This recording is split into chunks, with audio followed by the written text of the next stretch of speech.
I was reading this thing in the news several months ago, and it was this is a news story talking about the existence of atheist megachurches. I mean, what do you do there? Do you sing worship songs at an atheist church? What do you say? Like, shout to the void, all the earth, let us sing. Power and majesty, praise to nothing. What do you sing to?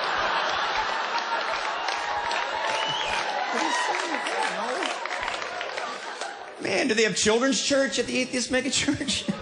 What songs do you sing to kids at an atheist church? Like, no one loves the little children, all the children of the world. No one hears you when you cry, no one hears your lullaby. No one loves the little children of the world. Reason why we exist, but there's no reason why. Reason why we exist, but there's no reason why. A new one.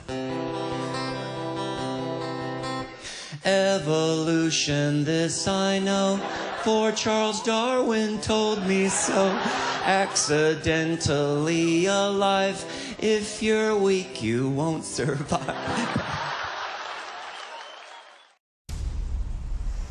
In a statement released today, scientists have announced that based on their research, they have concluded that God is a myth.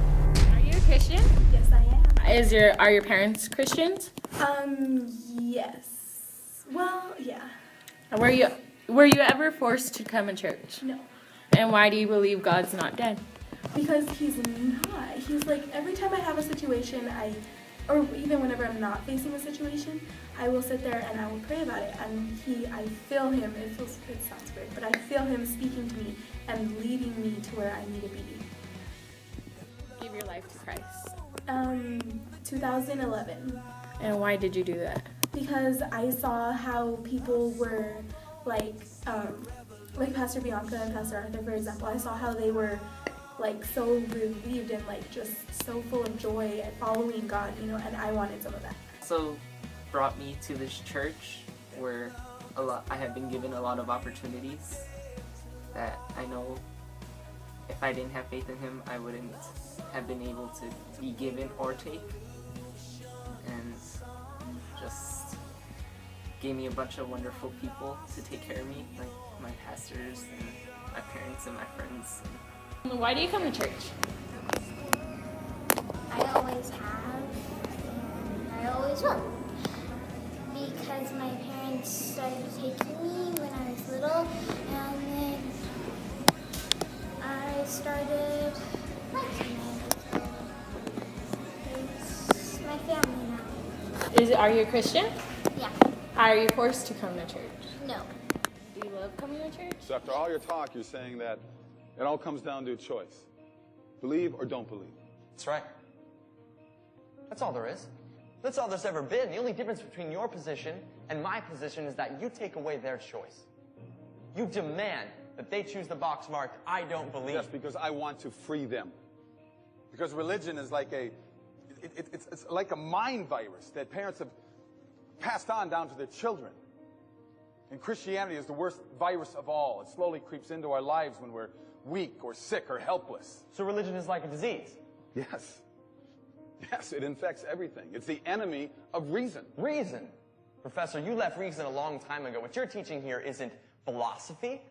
It's not even atheism anymore. What you're teaching is anti-theism. It's not enough that you don't believe. You need all of us to not believe with you.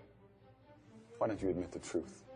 You just want to ensnare them in your primitive superstition. What I want is for them to make their own choice. That's what God wants. You have no idea how much I'm going to enjoy failing you. Yeah, but who are you really looking to fail, Professor? Me? Or God?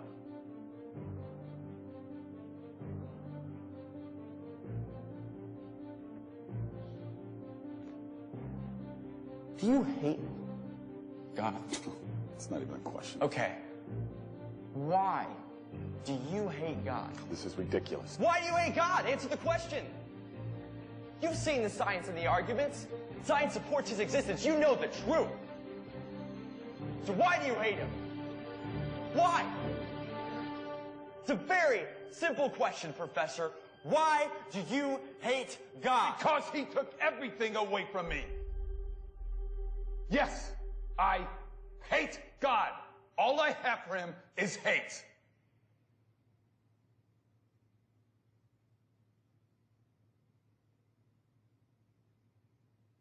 How can you hate someone if they don't exist?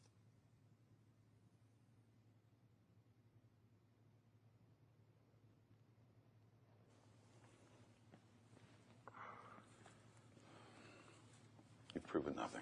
Maybe not.